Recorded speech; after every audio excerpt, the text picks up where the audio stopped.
Hi! In today's episode, I'll tell you how you can connect your piano or keyboard to your smartphone or tablet. Our Flexi Piano app allows you to check the correctness of the sounds you are playing on the instrument's keyboard.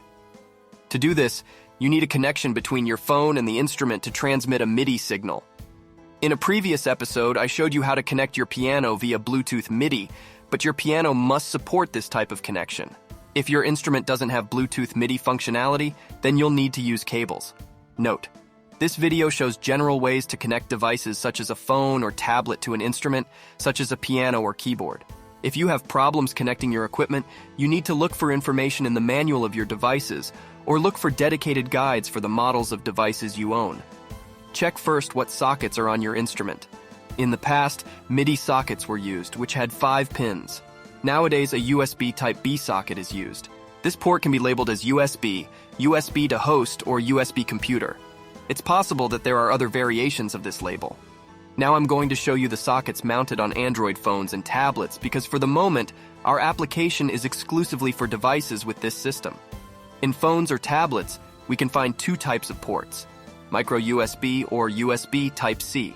Make sure which type of socket is on your device. It's time to discuss the cables with which you can connect, for example, your piano with your phone. There are many possibilities, and you'll have to choose the configuration that fits your devices. The most popular solution is to use a cable that ends with a USB Type-B plug on one end and a USB Type-A plug on the other end.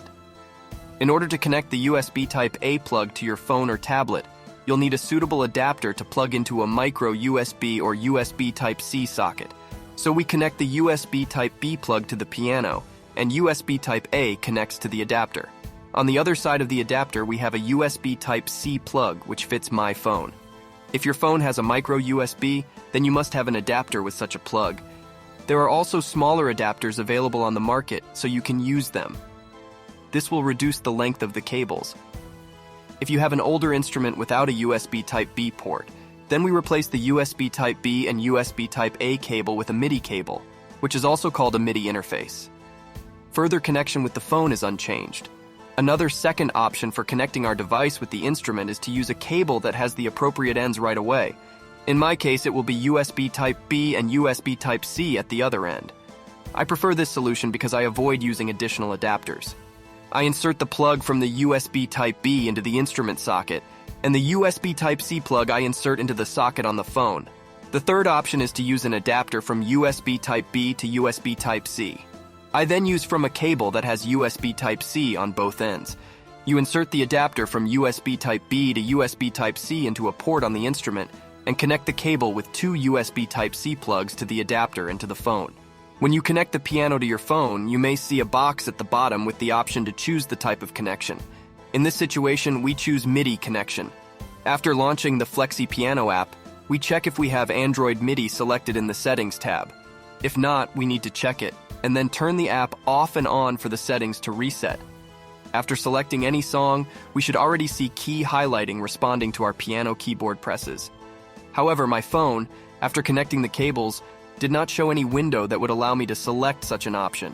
I had to find the OTG connection option in the settings. Only after enabling this option did the phone allow connection to the instrument. If, even though OTG connection is enabled, the connection to the piano still does not work, it is possible that you need to change the USB configuration settings. However, you may not be able to access these settings without unlocking developer options. Note: I do not recommend running developer options and changing any of these settings if you don't have the proper knowledge, as you may even mess up your phone. Hopefully, this episode will now help you connect your device with your instrument so that you can fully enjoy the functionality that the Flexi Piano app offers. Subscribe to this channel if you want to stay up to date with new videos and tutorials. Also, check out our other video that is showing you now. See you next time!